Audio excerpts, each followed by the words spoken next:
नमस्कार मित्रों, स्वागत है आपका हमारे चैनल गीता ज्ञान सार पर। आज के इस वीडियो में हम चर्चा करेंगे भगवद गीता के अध्याय 2 के श्लोक 7 के बारे में।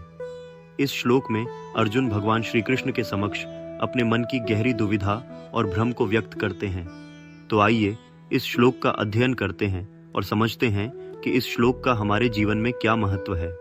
कार्पण्य दोषोपहत स्वभाव पृच्छामि त्वां धर्म सम्मूढ़ चेता यच्छ्रे स्यान्निश्चितं ब्रूहि तन्मय शिष्यस्तेहं शादिमां त्वां प्रपन्नम।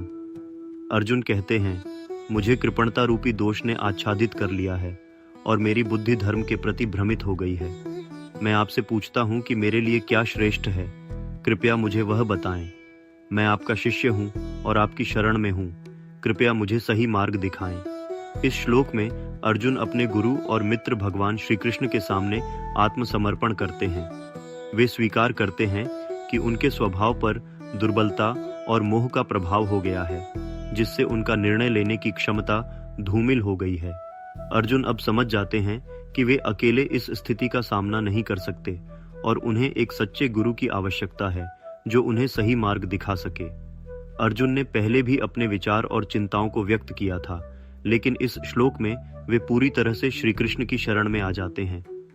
वे अब केवल एक मित्र नहीं बल्कि एक शिष्य के रूप में श्री कृष्ण से मार्गदर्शन चाहते हैं। अब हम इस श्लोक की गहराई को एक उदाहरण के माध्यम से समझते हैं। मान लीजिए कि आप एक छात्र हैं और परीक्षा की तैयारी कर रहे हैं, लेकिन अचानक आपके मन में संदेह उत्पन्न होता है कि आप इस परीक्षा में सफल होंगे या नहीं। आपकी पढ़ाई में मन नहीं लगता और आप यह समझ नहीं पाते कि क्या करना सही है। ऐसे में आप अपने शिक्षक के पास जाते हैं और उनसे मार्गदर्शन मांगते हैं। आप अपने शिक्षक से कहते हैं, मुझे नहीं पता कि मैं सही कर रहा हूँ या नहीं, कृपया मुझे सही दिशा दिखाएं। ये वही स्थिति है जिसमें अर्जुन खुद को पाते हैं। वे अपने जीवन के सबसे कठिन क्षण में हैं और उन्हें समझ नहीं आ रहा कि आगे क्या करना चाहिए। इस उदाहरण से हमें यह सीखने को मिलता है कि जीवन में जब भी हमें ऐसा लगे कि हम सही निर्णय नहीं ले पा रहे हैं, तब हमें किसी योग्य गुरु या मार्गदर्शक की शरण में जाना चाहिए। हमें अपनी अहंकार को छोड़कर उनके सामने समर्पण करना चाहिए और सही मार्गदर्शन की प्राप्ति करनी चाहिए। इस श्लोक से हमें यह शिक्षा मिलती है कि जीवन में जब भी हम किसी दुविधा में हों, तो हमें अपने अहंकार को छोड़कर सही मार्गदर्शन की शरण लेनी चाहिए।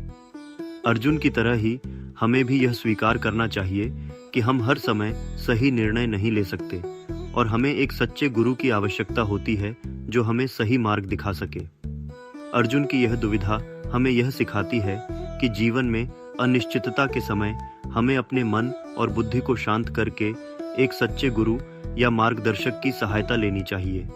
हमें यह समझना चाहिए कि जीवन में हर समय हम सही निर्णय नहीं ले सकते और कभी-कभी हमें किसी और के मार्गदर्शन की आवश्यकता होती है। अंत में इस श्लोक से हमें यह सीखने को मिलता है कि जीवन में जब भी हम किसी गहरी दुविधा में हों, तो हमें सही मार्गदर्शन की तलाश करनी चाहिए। अर्जुन का यह श्लोक हमें यह सिखाता है कि जीवन में जब भी हमें किसी समस्या का सामना करना पड़े, तो हमें अपने अहंकार को छोड़कर सही मार्गदर्शन की शरण लेनी चाहिए। अगर आपको यह वीडियो पसंद आया हो तो इसे लाइक करें, अपने विचार कमेंट में लिखें और हमारे चैनल गीता ज्ञान सार को सब्सक्राइब करना न भूलें। ऐसे और भी ज्ञानवर्धक वीडियो के लिए हमारे साथ जुड़े रहें।